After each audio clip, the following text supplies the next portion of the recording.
Welcome to another episode of Beyond the Waypoint. Switching it up a little bit, and this is my first episode with a guest, Alex Armstrong. We'll get into the details on why he's here, but I'm excited to have him. He's a mortgage lender. Personally, working with clients, mortgages and mortgage interest rates are always a hot topic. And what's interesting is in today's age where we've been at high mortgage rates for quite a while, we started to hear a lot that mortgage rates are dropping, Fed's cutting rates, yet we don't really see mortgages drop. So I wanted to bring Alex in, and he's done a really good job in breaking down what impacts mortgage rates into three different layers. So I'm excited to get into this so he can shine a little bit of light into why mortgage rates don't always move with the Fed rate.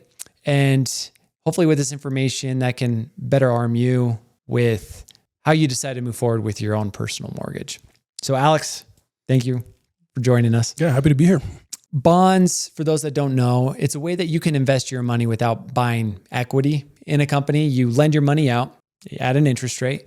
You get that rate of return. That's your investment. Right. That is essentially what the banks are doing with your mortgage. Yeah, a little arbitrage. Yeah. Yep. Bonds aren't entirely correlated with mortgages. And you break that down in layer one. You bet. So first of all, I think what's interesting is everybody's looking to the Fed. And when we see the news come in, typically it's rates have dropped, they're at their lowest point. And so people get excited because they're expecting that their mortgage rate is going to go down. So especially in the last two Fed meetings that we've had, the day before or the day of, rates have been at the lowest they've been all year. And then as soon as the Fed makes their announcement, and then there's the comments that are made by Powell, immediately rates jump right back up. And so in the news, you're seeing rates are at their low. It obviously takes a little bit of time to ripple through the news cycle. And so 3 days later, you're getting phone calls and people are saying, I heard mortgage rates are really good. And as a lender, I have to say, well, you kind of missed the boat on that. And I think anyone with a mortgage knows, hey, my rate's never going to go down automatically, but I am looking to refinance because I bought my home last year and it's at 7%. So yes, a lot of my clients are actively looking at this market. But then there are rates. I have a home equity line of credit. We borrowed against it for an outside investment. That does move directly with the Fed funds rate. So maybe walk us through that. Yeah. So let's contrast what the two things are because they're actually in two different categories. However, when we talk about interest rates, you kind of think of it as like the ocean of high tide and low tide. And so when you hear rates are going down, you imagine it's for everything. So when we talk about the Fed funds rate, what it mostly directly correlates to is the 2-year Treasury. So when the Fed changes those rates, it does create a ripple effect, mostly because of what they're telegraphing about interest and about inflation.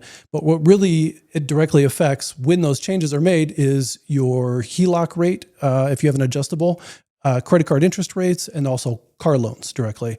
Those are all considered short-term. And so if we step into this first layer of where mortgage pricing happens, it's the bond market. Bonds are considered like a 10-year investment, which is considered long-term. Now, bonds...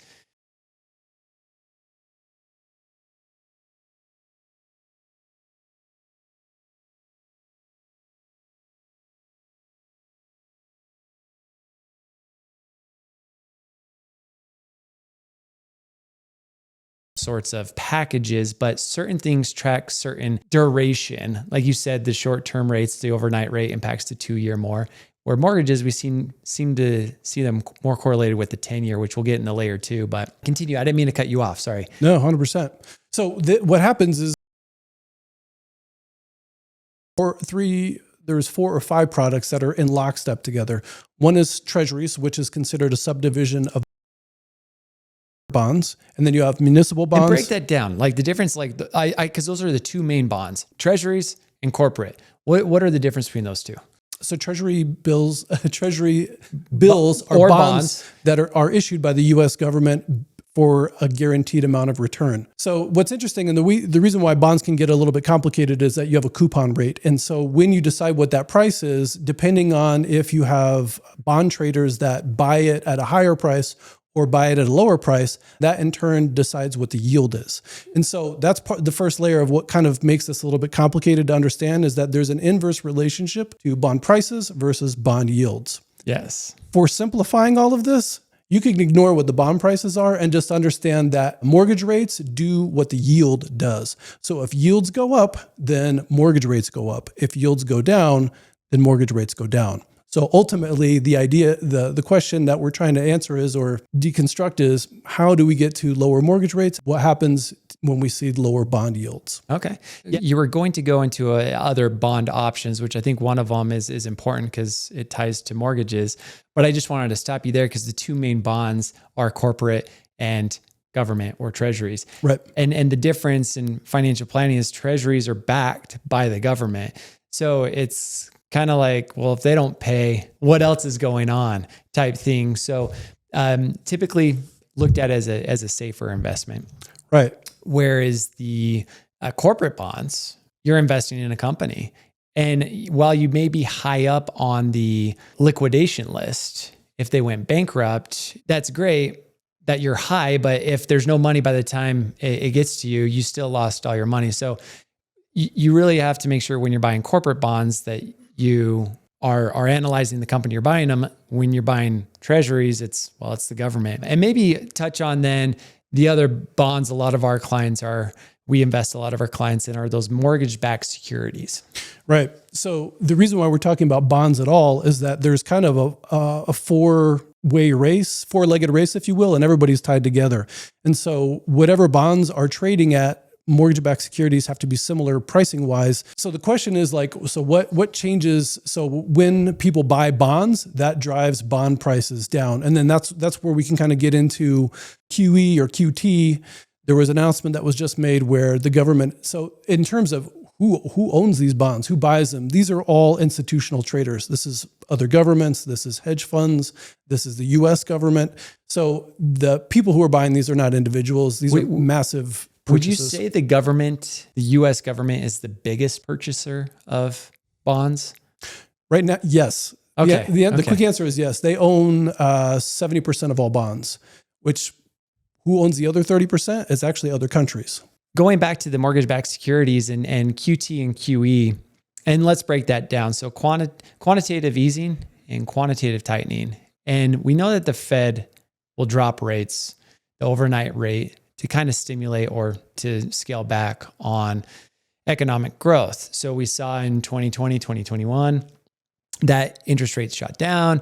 They wanted to make sure that money was easy to come by and that COVID didn't totally upend the economy. But that obviously resulted in inflation. And now we're looking at an environment where now we need to cool things off. And so that's why rates went up as fast as they did. Yep.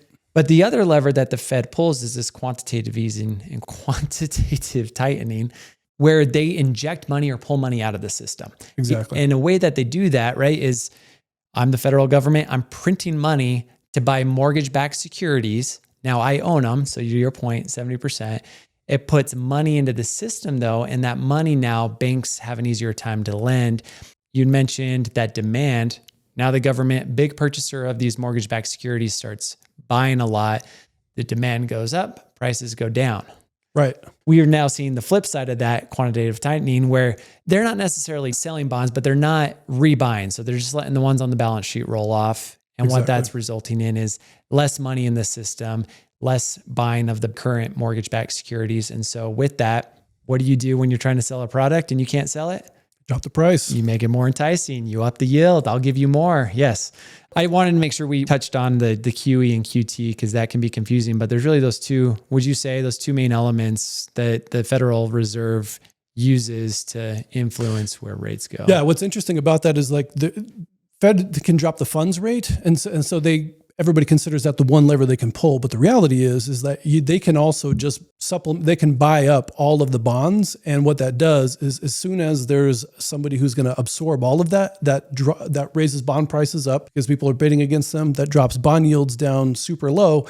And when COVID happened, that's exactly what happened. Bond yields, because the government was buying so many of them, went down to 0.5% or 0.75%, which sounds crazy. And when we get into the numbers, you'll see wow, there's a really big difference. And that's where we got those rates from. Perfect. Well, yeah. So we really dialed in layer one, which is, okay, how correlated or not correlated is the mortgage market mortgage rates to bond rates. Right. And to look that up, you can look up what is the yield on a 10-year Treasury bill. And right now it's 4.1%. And that is layer number one of what mortgage prices are.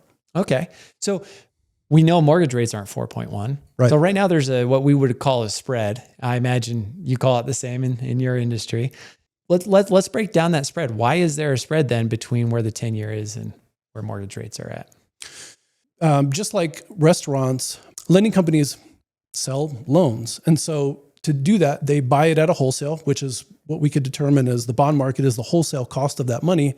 And then they have to put in their profit margin, which is they have to pay employees, they have insurance to pay for, they have food costs, they have food spoilage.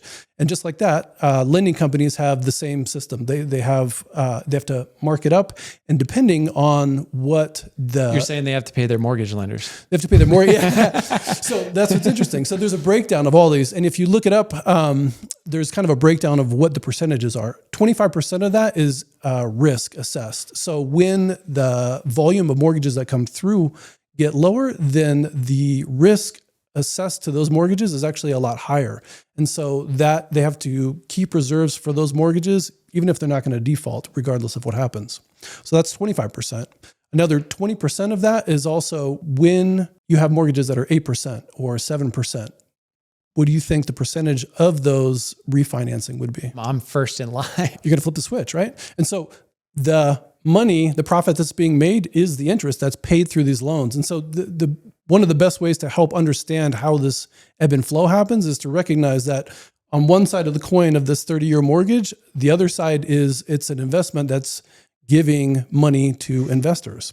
And so when you look at it that way, if that gets eroded in year one, then companies have to increase their margins because they know a lot of that money is going to evaporate. And so they have to, again, increase their reserves to make sure that they have enough padding for the inevitable volume of refinances that are coming through. Yeah. The other pieces of that profit margin are small things. Servicing, loan origination is 10%. The servicing, when that gets handed to other investors, like 60% of most mortgages that get purchased within 30 days immediately get bought by another servicing company, and you get that annoying letter in the mail that says your loan has been sold and you have to change your login information and you're going to send your money to a new place.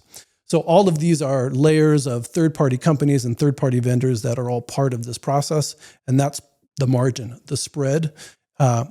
Historically, the spread is 1.5%. As volume is lower, that margin gets thicker. And right now it's at 2 to 2.1%. So that's historically high? It's higher than it normally is. Relatively speaking. Yep. And because if you're a mortgage company, you're concerned about the future. It's unclear as to how many more loans are going to come in. You don't know what's happening in the future. And so you have to hedge against that and increase your reserves to make sure that in a downturn or if something funky happens, you have extra money to buy yourself more time to enable a new strategy. Yeah, perfect. And you mentioned it, and we talked about it earlier. I forgot to bring it up, but 2 parts here. For every bond that's out there, right? For every dollar that's lent out, there is usually an investor on the other side. So when we hear the US debt, it's at an all-time high. Well, there are people who are invested in that debt. Right. So if you were to just eliminate the debt overnight, think about all those retirement plans you just blew up. And that's not to say that the US debt isn't out of control. And obviously we need to look at the deficit because that's what increases it and make sure that we're being responsible with it. But same with mortgages, right? For all these mortgages, you're mad that your interest rate is at 6.5%, but then in your investment account, you have some mortgage-backed securities and you're making money off the interest someone else is paying. So it's interesting, but we've all been there, right? Where we've gotten a mortgage and then 2 months later, it's like, it's gone. Explain to the listeners here who may not know, what is going on with that? Why does that happen? So what's interesting is, and what's unique to the United States and versus other countries is that there is a primary market and there's a secondary market. And what that means is when you get your loan done with your loan officer, that gets processed through a certain company. The rules that they're following are part of a standard that was created after the 2008 crash. And that is to assure that there is a standard for all of these mortgages. When that happens, then it gets bought after you close your loan, then that company sells it to what's called the secondary market, which is Fannie Mae or Freddie Mac. Those are called GSEs, which is government-sponsored entities. And so it's like a pseudo-private entity, and all the pricing adjustments that you have when you pay an increased amount because you have a 740 credit score versus a 720, or a 720 credit score versus a 740, all of those are fees that go to these GSEs, and that's part of how they make money. But it gets packaged into this, it goes to Fannie and Freddie, and it gets turned into this mortgage-backed security. And if you ever watched The Big Short. So if you've ever watched The Big Short, when you see Ryan Gosling's character talk about his quant and they're going through this table version of all the tranches, your mortgage gets put into a group of other mortgages with varying levels of risk, and that gets sold as a mortgage-backed security, and it has a bunch of different mortgages that make up that mortgage-backed security. That average. So it's either like a AAA tranche or a B tranche. And so your mortgage could either be adding to the AAA status of a AAA tranche, or you're dragging the average down. You're dragging the average down because, right, that's just what it is. So they have some lower qualified loans in that same AAA tranche. But awesome. Thanks for breaking that down. When you're buying a mortgage-backed security fund, it's a bunch of mortgages wrapped up into one. And so while you have very low default risk, you do have callable risk. Mm-hmm. And you mentioned that. So imagine you just invested in one person's mortgage and you lended it out to them at 7%. And that was when rates were at 7.5%. So they felt like they got a deal. You thought, now I can retire. I'm getting 7.5% for the next 30 years. I'm set on my money. And then 2 years later, they said, hey, I found someone better. I'm refinancing. Unless you can match this rate, I have to move. And you're like, well, what rate? Oh, it's 5%. Well, wait a minute. I just did the math. I can't retire on 5%. So that's reinvestment risk, is when that money gets called. So it totally makes sense that has to get priced into some of this interest, right, if you will.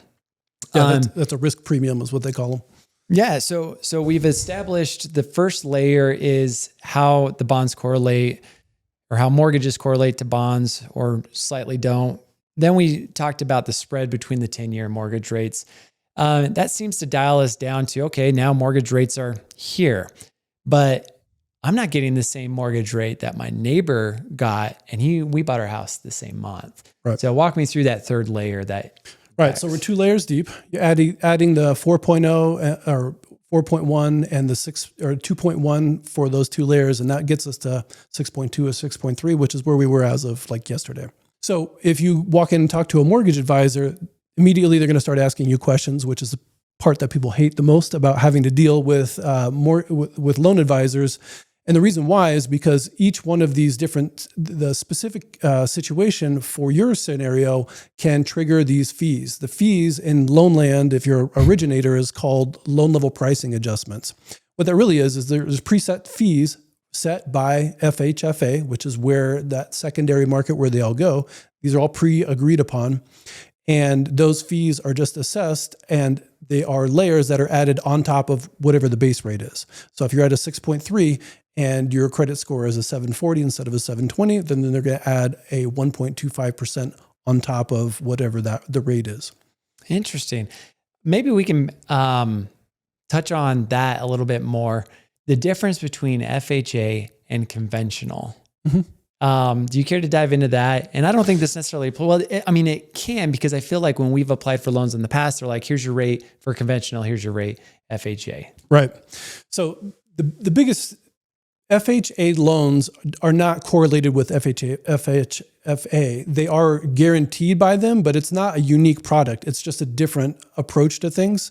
There's a lot of fees associated with those loans. The reason why you would use FHA, and some people call them first-time home buyer loans, you can do a conventional first-time loan. And candidly, if your credit score is over 700, you should be using a conventional product. Share that. The challenge becomes people see the lower rate and they believe that means that there's going to be a lower payment. But what you don't understand is that there is a upfront mortgage insurance premium, which is a guarantee that you pay upfront, and it gets added to the loan amount, which is 1.75% of the total dollar amount. And is that just for FHA loans that have that insurance That's premium? only the upfront mortgage insurance premium is just for FHA loans. And if you put down less than 20%, you might have mortgage insurance. Okay, so that's awesome. Let's break this down. So on a conventional loan, do you always have to put 20% down? You don't. Okay, but my understanding is if you don't have at least 20% down, you're paying some sort of mortgage insurance. They call it private mortgage insurance. Okay, so private mortgage insurance is if I'm not putting 20% down on a conventional loan. Would you ever put 20% down on an FHA loan? Or would you just do conventional at that point? You would, so the question starts to come when you look into the difference between those two questions. The only reason if you could do 20% down that you would have to do an FHA loan is if you have a severe limitation on your debt to income ratio. The other part to that equation is that if your debt to income is over 50%, up to 55% in some cases, then they won't allow you to move forward. You won't qualify for a conventional loan that caps out at 45%. In some cases, you can squeeze a little bit past that. Okay, so there still are cases where you're putting 20% down or more and still going through the FHA process. Yes, but I would if you can afford to put down 20%, it's probably smarter long term for you to put down less money on an FHA and fix your income situation and then roll it into another product, into a conventional loan, because long term, you're going to reduce the balance of your loan much faster on a conventional loan over an FHA loan. Okay. So if we were to look at just standard practice, there's 3 categories then, right? We're either conventional, but not 20%. Right. But we want conventional over FHA. And then we're paying the private insurance. Right. And private mortgage insurance used to be a lot more expensive. About 3 years ago, they actually changed the calculation, and it does slide on a scale. So the higher your credit score is, the lower you're actually paying. And so it's not like a set dollar amount like it used to be. So if you have a credit score of 700, 720, 740, your PMI, your private mortgage insurance, is going to be a very small percentage. It's usually going to be like $120 or $100. Okay. I noticed that when I was going through the mortgage statement for a client that we just brought on. Right. I saw the insurance and I'm like, this can't be PMI because it's normally a lot higher. So I did notice that. I'm glad you brought that up. So we have our conventional loan that we're going to where we don't have 20% down because it will be cheaper insurance, cheaper fees, or we have 20% down and we're going conventional because now we just want the lowest amount of fees. Then there's first-time home buyers where it's hard to come up with 20%. Or maybe, I don't know, I guess you can't buy an investment property with an FHA loan, can you? You can. Oh, okay. The advantage to that is the difference between those two, and what's interesting about that is FHA loan, you would still have to be a primary occupant, and you could put down 3.5%. And then you could walk away and allow that to stay at a 3.5%, which is the hack that you see on all the social media stuff, which is get a duplex or get something and then buy it with 3.5%. If you're a first-time home buyer on a conventional loan, you can also put down 3%. It's actually less than an FHA loan. It's just less attractive because the fee the rate is a little bit higher. And so if you don't understand the difference between what you're paying in extra fees, this upfront mortgage insurance premium, all of that actually gets financed and they will stretch your loan amount to be able to accommodate that. But if you don't understand, if your mind isn't focused on how can I make sure that my closing costs are as low as they can be, which is going to just adds to your loan cost over time. And if you have a loan advisor that's trying to point you towards the rate is lower, then that's usually a red flag in terms of understanding this is probably not the direction to move in, because lowest rate does not always mean that you're paying the lowest amount of fees, and it's usually the opposite. Okay, so when I'm looking at as a average Joe going to apply for a mortgage, everything that I've done up to this point has been translated in what's my payment? What's my payment? What's my payment? Now, interest obviously has a huge impact on payment. Right. When we're looking at a conventional versus a FHA loan, and we know the FHA has all these extra fees that conventional doesn't, but the conventional is a slightly higher interest rate. In the end, if the FHA loan is a lower payment over the same 30 years, when shouldn't I go with the FHA loan versus the conventional? So that's a great question. And again, this is where having a loan advisor over just a big box, like Rocket Mortgage, where you're talking to somebody in an apartment, makes a big difference. The first question that they should be asking after you've gotten through all the qualifying questions and determined the ballpark of where things are going to land is, how long are you going to be in the house for? If this is not your forever house, then what you should be looking at is a 5-year time horizon and a 10-year time horizon, because there are some products that will actually make sense, but they only make sense in different time horizons. And so if you're not asking those questions, or if you are not educated enough to be able to make sure that people are aware of those differences, there's certain mortgage products that will overlap each other. One will make more sense over one time horizon, but the other will make more sense over a different time horizon. I see. So let me put this in a different terms. Same concept. I can buy a house right now for $400,000 at an 8% rate, or a house at $450,000 at a 6% rate. My payment's the same. Which one would make more sense to do?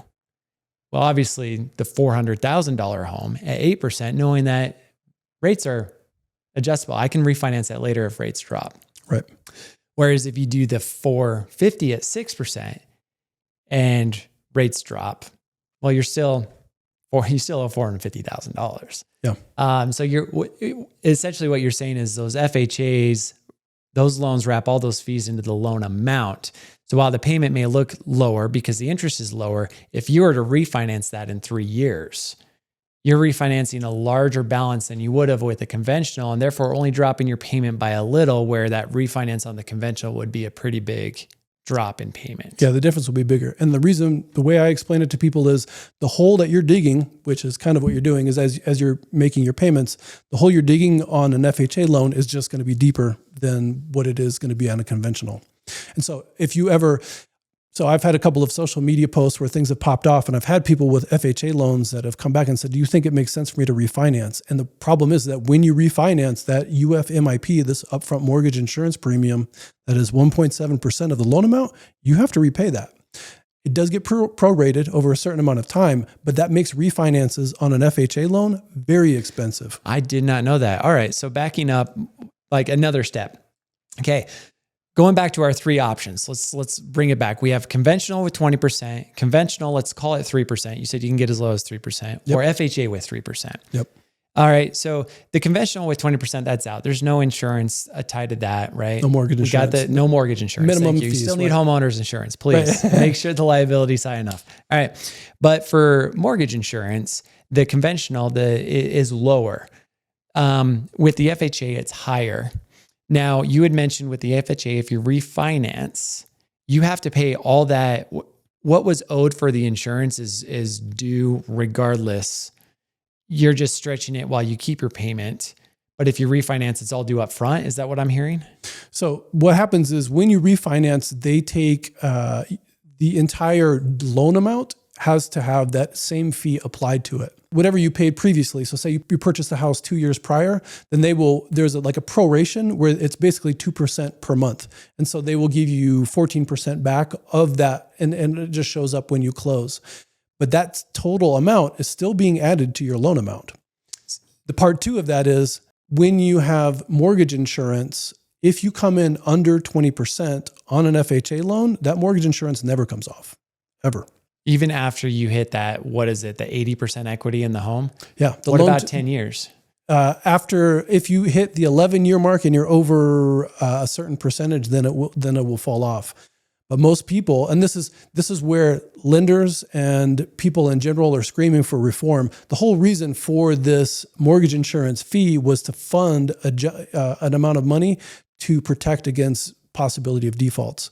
Well, the default rate since this 2008 fallout of mortgage rates has been single digits. It's been super duper low. So those funds are sky high right now.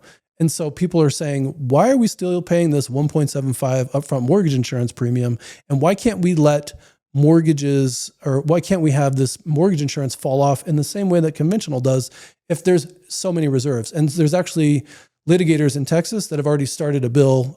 They started it last year, which said, FHA needs reforms. These FHA loans are punitive. And so you have people that initially had lower debt to income ratios and were probably in a tighter situation financially, that because they're in an FHA loan and they never refinance, they've been paying this fee for 20 years, and they're almost 10 years left in their loan. They're never going to default. So why are they still paying these fees? That's very interesting. So I was going to ask that as a follow-up question. Conventional loans, private insurance does fall off. And when you refinance, is there any clawback? And I'm thinking of this FHA PMI as a clawback. So on a FHA loan, Yep. I have PMI. Yep. I've 2 years in. Balance is $420,000. Yep. Okay.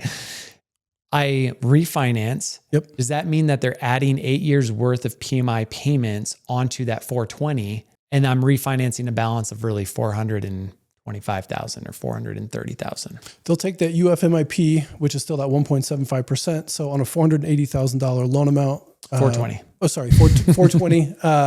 You're looking at what? Like $8,500. What they'll do is they will prorate whatever that initial fee was by whatever those 2 years were, minus 2% per month.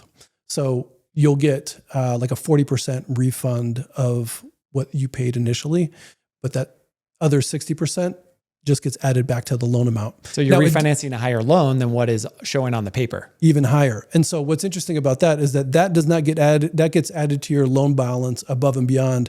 The part that's a little bit tricky about that, and it can be helpful, is that they don't count those finance costs as part of the debt calculation. So if you're in a place where you just have to get into a house, that can be a helpful situation, because then you can go in, sort it, polish up your credit, make improvements to the house, and then you can refinance and kind of fix that situation later. But for people who are unaware of that, it's kind of punitive, and it can be misleading. Again, people are being driven by lower rate. It's got to be better, right? And the answer is yes, and there's baggage that comes with that. So in this high rate environment, we know a lot of people are buying homes with the intention of refinancing in 2 years. I think intentions of refinancing in 1, but we know that mortgage rates haven't moved that fast. Right. So are you still doing FHA loans right now? FHA is a pretty low percentage of what I do. Most of the people,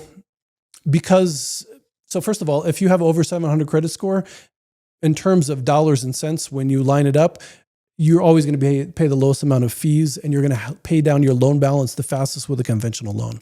So FHA for my business is for people with special situations that we can't make it fit into a box another way, because there's additional fees that come with that. And so if it's the only way we can do it, then we'll look at those options, and then we'll structure it in a way that minimizes as much of those as possible. And then we immediately formulate a plan of, okay, now that we have this done, what's the next step so we can get you out of this in a timely fashion to reduce the fees and reduce the amount of interest that you're paying. Okay. And to go full circle then, let's say I have a conventional with private insurance because I didn't put down enough.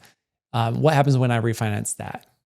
So there's two things that happen. When mortgage insurance falls off, it's the function of what's amortized. And the amortized is just the breakdown of the payments of principal and interest over time. So when they amortize it, they do the calculation of what you bought the house at and then how much you've paid off in principal. And so sometimes it's 2 years or sometimes it's 3 years. Now, what's helpful is that if you have a loan advisor that's on top of things, you can actually track that yourself. And so if you are adding to the value of the house, there's the pay down equity, which is the one part of your house increasing in value. But the other part is there's a market value that's going up. And so if you approach the time where the market value of the house has gone up, you can shortcut that significantly. And if you've also made improvements to the house, you can actually shortcut that process and remove mortgage insurance way in advance. So they care more about the debt to equity on the home, loan to value. The loan to value ratio. And you can accelerate that if it looks like the market conditions are good by getting an appraisal on your house and then showing them with a document. You get the appraisal when you refinance, right? So you'll have the opportunity to, if you do these improvements or if the housing market's appreciated, when you refinance, they're already appraising it. They look at that loan to value, then they'll determine on that, you satisfied the insurance payments, we'll refinance you. You don't need any more.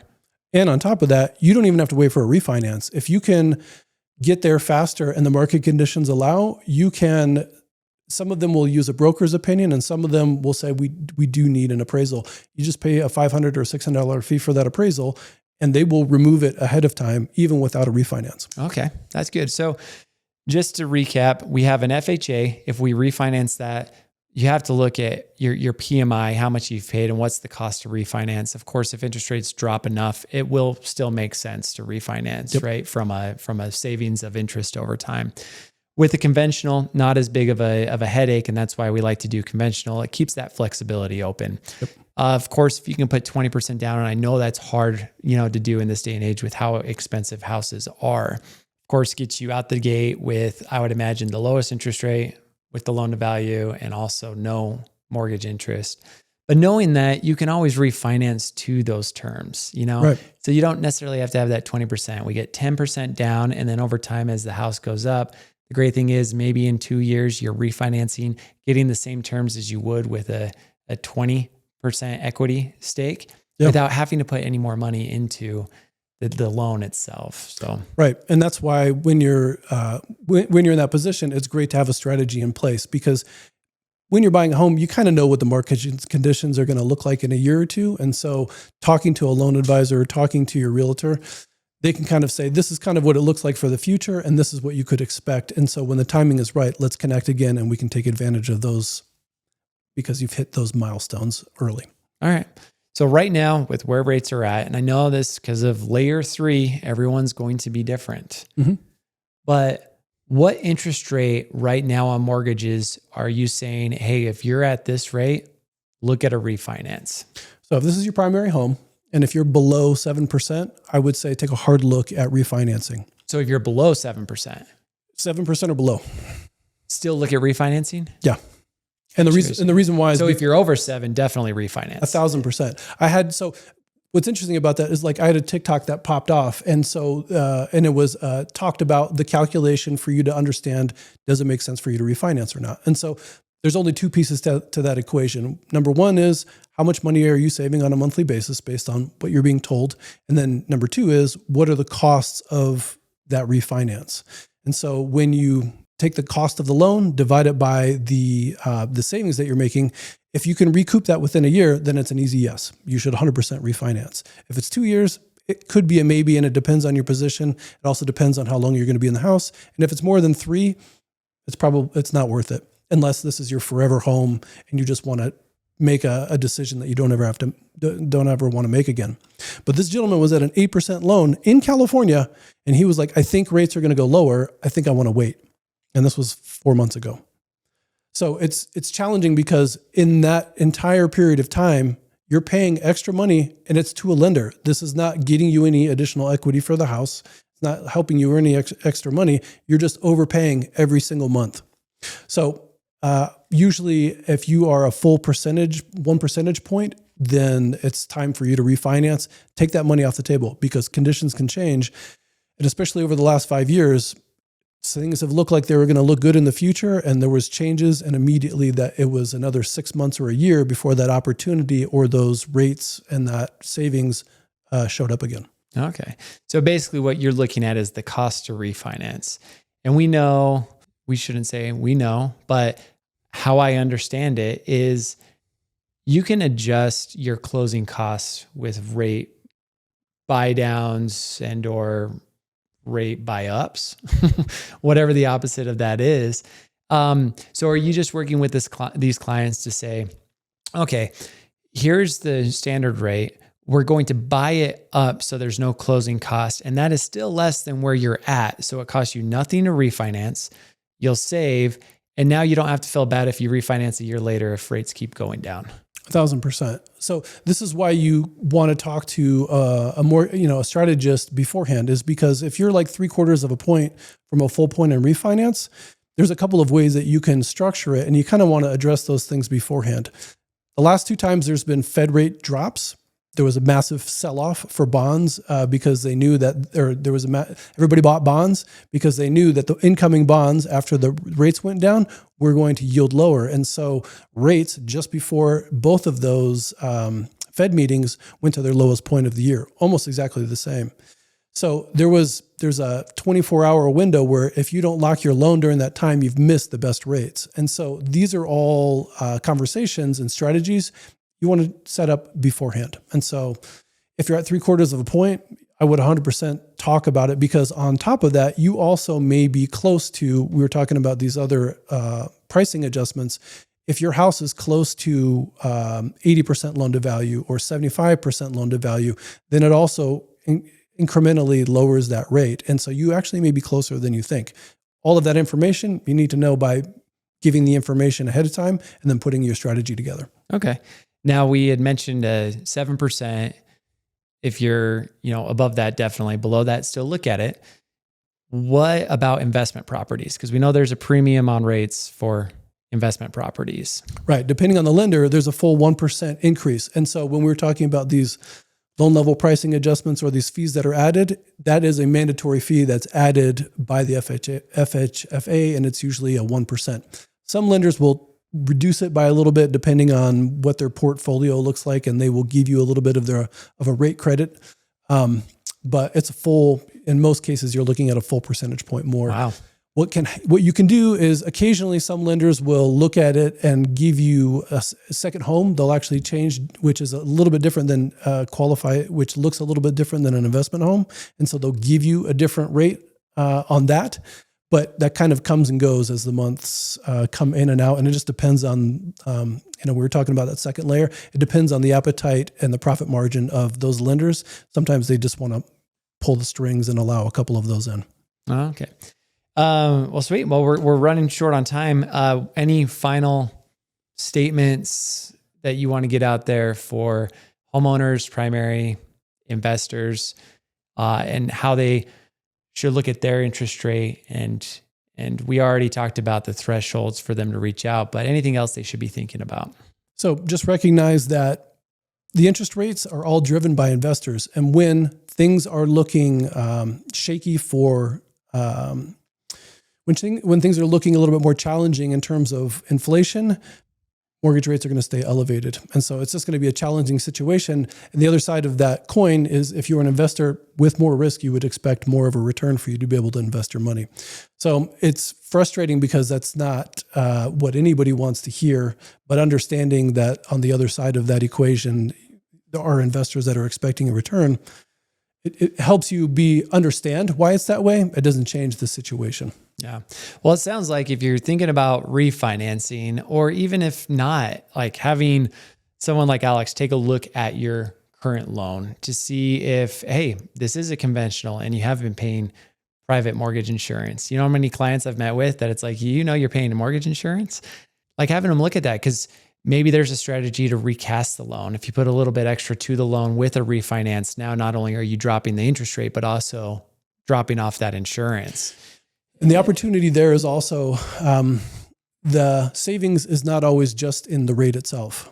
I've looked at people, and because I see mortgage rates all the time and your homeowner's insurance is baked into your escrow account, I've seen escrow accounts that are overfunded by lots of money. Like whose? Like somebody we know.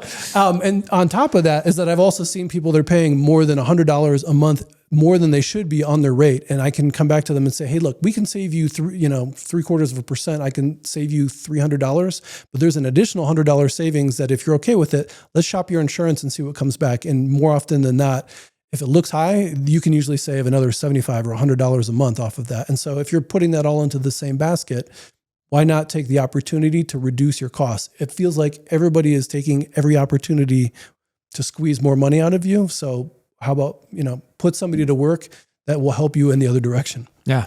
Yeah. Alex did review our mortgage statement on one of our investment properties, and I made a call.